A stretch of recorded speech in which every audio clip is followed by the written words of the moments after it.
Missionary பிரயாணம் அப்படின்னு சொன்னா ஆதி சபையில லோக்கல் சர்ச்சாக இருந்தது, ஸ்தல சபையாக இருந்தது. இப்ப நமக்கு ஸ்தல சபை இது வெள்ளமடம் சபையில நம்ம ஆராதிக்கிறோம்.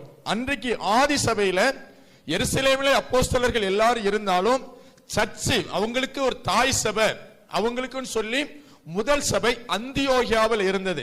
அங்க இருந்துதான் அவங்க ஜெபம் பண்ணி மிஷனரிகளை ஒவ்வொரு தேசத்திற்கு அனுப்பினார்கள்.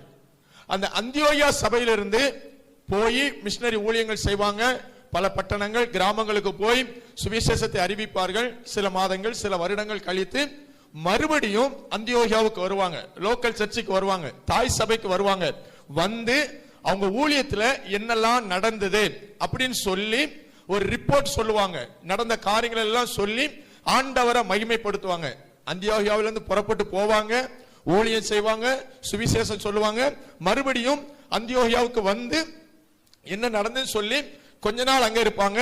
பிறகு ஜெபம் பண்ணி ஆண்டவர் திரும்பவும் எங்க போக சொல்றாரோ அங்க புறப்பட்டு போவாங்க.